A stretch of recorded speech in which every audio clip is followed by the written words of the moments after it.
আমি 80 বার জিজ্ঞেস করি কি কস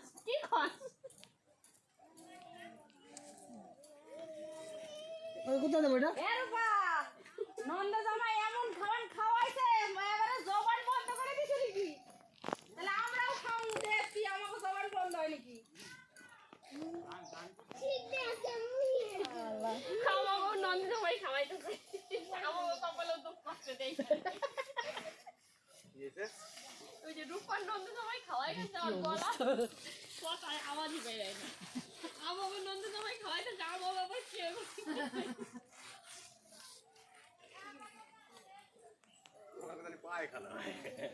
দেখ ও কই পায়খানা কি অভিশাপটা দেয় তাহলে খারাপটা কার হইব বুনার যে বদনাম ডাইবো সেটা ভাবতেছে না একবারও কি অসহ্য লোক তাহলে বুনাইরে কত ভালোবাসে দাদা এর মধ্যে জল ঢেলে রেখেছে হাফ সেদ্ধ করে ফেলেছে গরম জল হলুদ দিয়েছো দেবো দাও 20 টাকা থাকলে দিয়ে দাও ওইটা না ছোটবেলা থাকলে দিয়ে দাও দে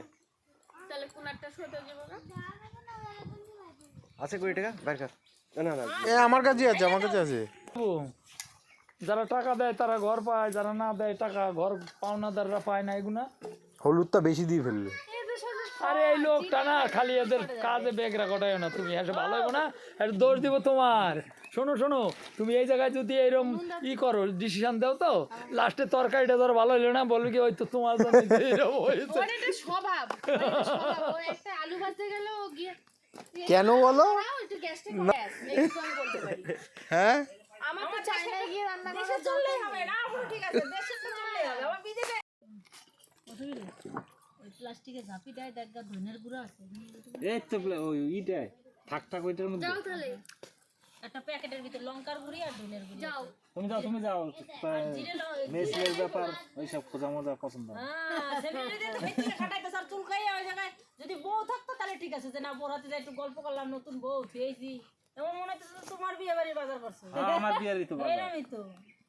বিয়ে ঠিয়ে লাগলে চেঁচামেচি লেগে যাবো মনে হয় বিয়ে লাগলে কি তখন করুম নাকি তাই না